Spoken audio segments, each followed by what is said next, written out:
তোমাকে আমরা মিস করছি মিস, তুমি এসো।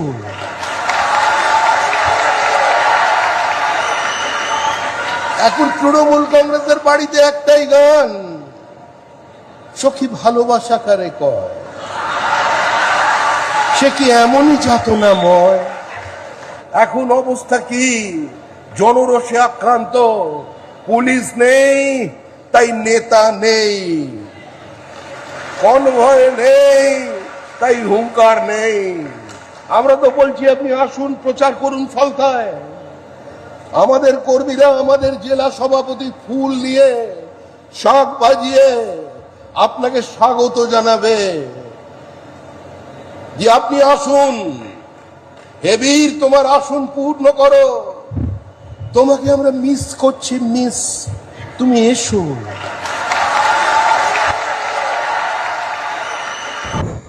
শ্রমিকদা পারেনও যা বললেন এখানে শ্রমিক ভট্টাচার্য, ওনার এক একটা কথা যেটা বললেন মজার ছলে, কিন্তু এক একটা পয়েন্ট করার মতো।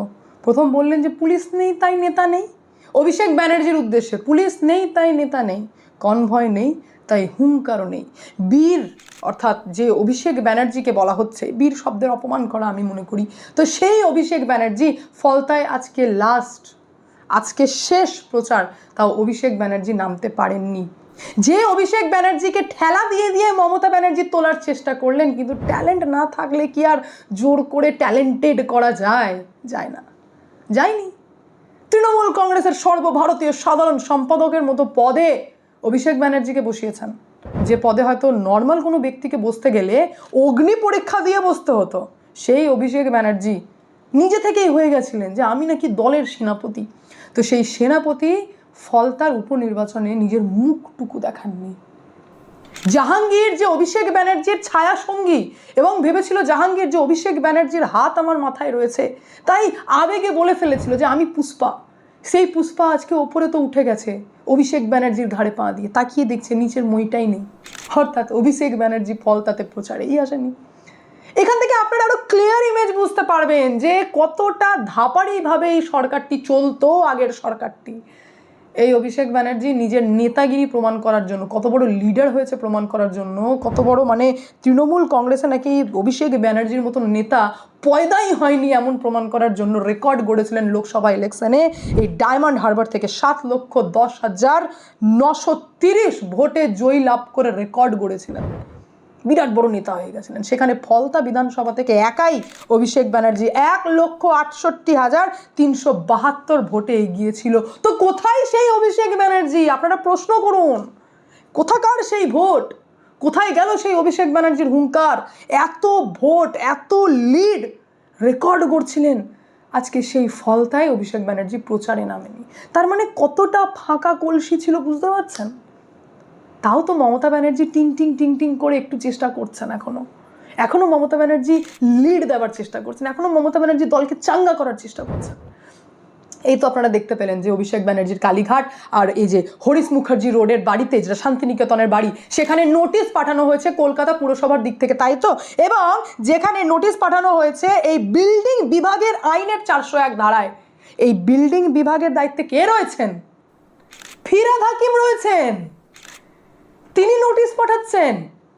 তারপরে মমতা ব্যানার্জি যখন দেখলেন যে অভিষেক ব্যানার্জিকে ঘেরা হচ্ছে, কত প্রোটেকশন দেবেন আমি জানি না, অভিষেক ব্যানার্জিকে ঘেরা হচ্ছে, বেচারাকে নোটিশ পাঠানো হচ্ছে, তাও মমতা ব্যানার্জি এই যে তিলজলা কাণ্ডে বুলডোজার, মানে মমতা ব্যানার্জি এটা বলছেন যে তিলজলা কাণ্ডে যে বুলডোজার পাঠানো হয়েছে বেআইনি নির্মাণ ভাঙার জন্য, এবং এই যে অভিষেক ব্যানার্জিকে টার্গেট করা হচ্ছে তার কালীঘাটের বহুতল বাড়িতে এবং তার শান্তিনিকেতনের বাড়িতে যে নোটিশ পাঠানো হচ্ছে, এখনও মনে রাখবে পুরসভার মেয়র এবং মেয়র পরিষদের উদ্দেশ্যে তিনি বলছেন যে কলকাতার পুরসভা কিন্তু এখনও তৃণমূল কংগ্রেসেরই দখলে রয়েছে। এখান থেকে কি বুঝলেন? যে ভাইপো ঘরে ঢুকে পড়েছে, দিদি কিন্তু তাও চেষ্টা করছেন দলটাকে দাঁড় করানোর, এই আঁকড়ে ধরে রয়েছেন যে না দলটাকে দাঁড় করাতে হবে। কিন্তু প্রবলেমটা কোথায় এখানে বুঝতে হবে তো। প্রবলেমটা হচ্ছে তিলজলা কাণ্ডে, যেখানে মমতা ব্যানার্জি বুঝছেন যে ওখানে বেআইনি নির্মাণ হয়েছে, যার জন্য বুলডোজার পাঠানো হচ্ছে, তাও মমতা ব্যানার্জি যে পাশে দাঁড়িয়ে যাচ্ছেন, বেআইনি নির্মাণের কাছে গিয়ে দাঁড়িয়ে যাচ্ছেন, পাশে গিয়ে দাঁড়িয়ে যাচ্ছেন এবং ঢাল হয়ে দাঁড়াচ্ছেন, না বেআইনি নির্মাণ আইনো আমি জানি কিন্তু তাও ভাঙা যাবে না, এইটাই মানুষের পছন্দ না। আপনি লিড দিচ্ছেন, আপনি সুপ্রিমো হতে পারেন, কিন্তু মানুষ তো এটাই নেবে না। মানুষ দুর্নীতি নেবে না, মানুষ তোলাবাজি নেবে না, মানুষ বেআইনি নির্মাণ নেবে না, কিন্তু আপনি সেই বেআইনি কাজের পাশে দাঁড়িয়ে। তাই আজকের রেজাল্ট এই। আমি তো বলবো অভিষেক ব্যানার্জিকে আর ঠেলা দিতে হবে না। ঠেলা দিতে অনেক চেষ্টা করেছিলেন যে শুভেন্দু অধিকারী আর অভিষেক ব্যানার্জি এই দুই আমার ছেলে। মমতা ব্যানার্জি এইভাবেই শুরু করেছিলেন যে নেক্সট দায়িত্ব এনাদেরকেই দেওয়া হবে। শুভেন্দু অধিকারী ছিলেন ট্যালেন্টেড, শিশির অধিকারীর নামে নয়, নিজে নিজে। আর অভিষেক ব্যানার্জিও পিসি ভাইপো সম্পর্ক বুঝে নিন, একই ব্যাপার কিন্তু মোটামুটি। ওনারও ফ্যামিলি রাজনৈতিক, অভিষেক ব্যানার্জিরও রাজনৈতিক, কিন্তু দিদি অভিষেক ব্যানার্জিকে ঠেলা মেরে মেরেও তুলতে পারলেন না, কারণ প্রথম থেকেই উদ্দেশ্য হচ্ছে অসৎ। আর অসৎ সাময়িক, সারা জীবনের নয়। ধর্মেরই জয় হয়, সত্যেরই জয় হয়। তা এর থেকে বড় প্রমাণ আর হতে পারে না যা আমাদের রাজ্যে হয়েছে। আজ পুলিশ নেই, কনভয় নেই, ভয় ভাইপো ফলতায় ঢুকতে পারছে না। খুব নাকি তৃণমূলের দুর্গ দুর্গ দুর্গ, কোথায় দুর্গ, কোন দুর্গ? সব কি ফাঁপা দুর্গ ছিল, পুলিশের মাধ্যমে তৈরি করা দুর্গ?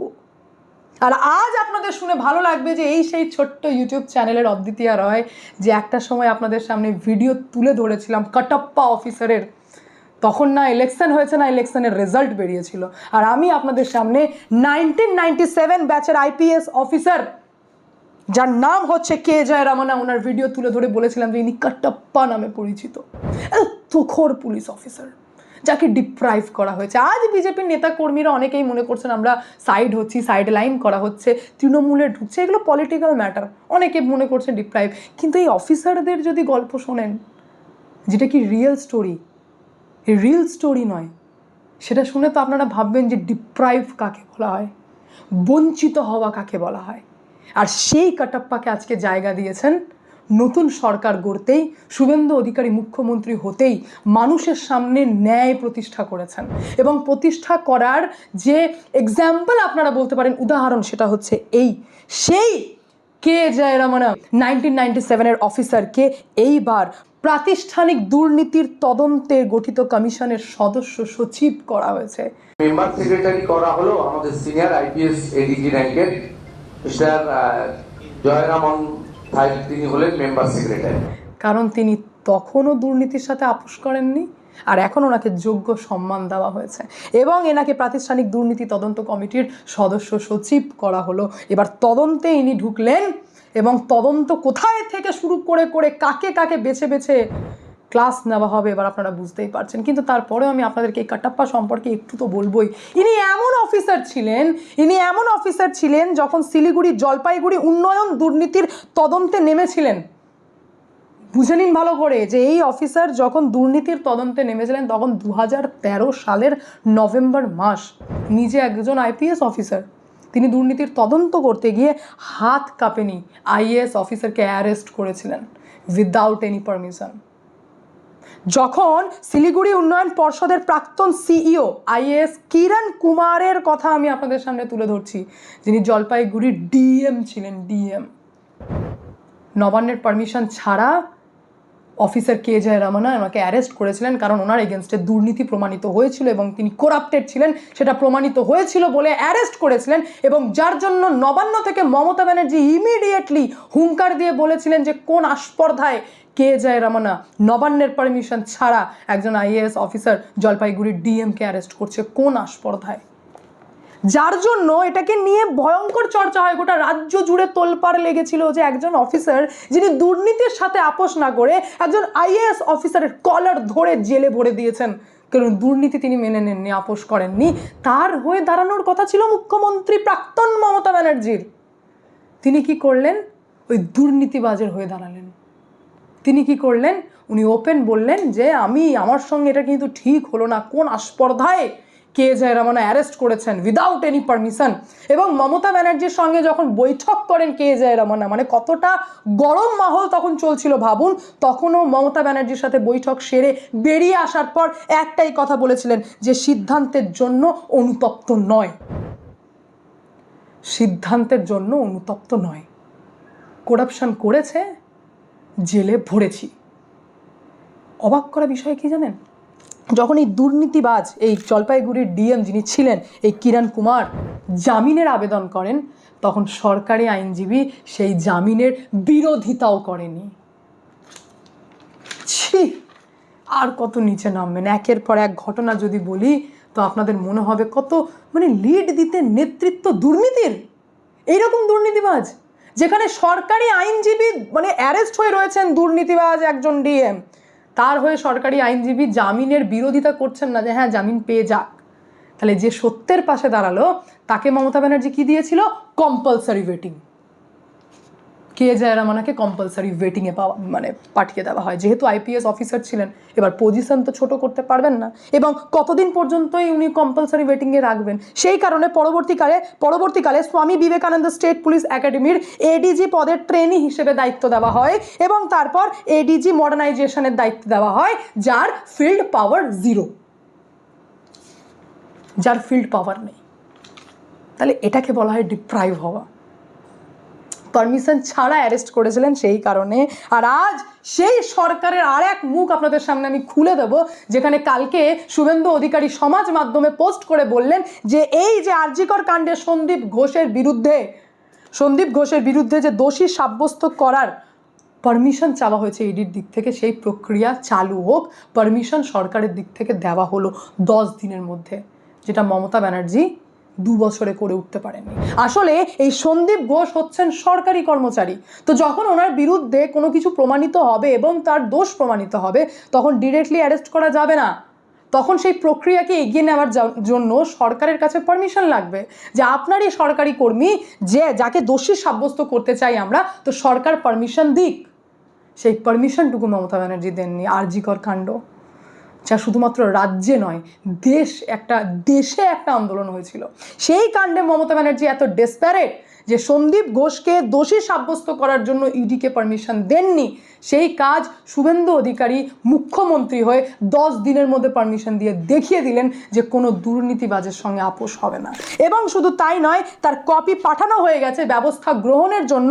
অলরেডি কপি পাঠানো হয়ে গেছে রাজ্যের মুখ্য সচিব, স্বাস্থ্য ও পরিবার কল্যাণ দপ্তরের প্রধান সচিব, সরকারি অভিকর্তা এবং ইডি, সিজিও কমপ্লেক্স, এমএসও, প্রত্যেকটা জায়গায় যে ব্যবস্থা নেওয়া হোক, কোনো আপোষ নয়। শুধু তাই নয়, শুরু হয়ে গেছে তদন্ত আর্থিক অনিয়মের। শুধুমাত্র এই সন্দীপ ঘোষের বিরুদ্ধে নয়, ওই যে মা তারা ট্রেডার্স থেকে শুরু করে ঈশান ক্যাফে, খামা লোহা, প্রত্যেকের বিরুদ্ধে যতগুলি আরজিকর কাণ্ডে যত আর্থিক তছরূপির ঘটনা সামনে এসেছিল, প্রত্যেকের বিরুদ্ধে তদন্ত শুরু করার পারমিশন সরকারের দিক থেকে দেওয়া হয়ে গেছে মাত্র 10 দিনে।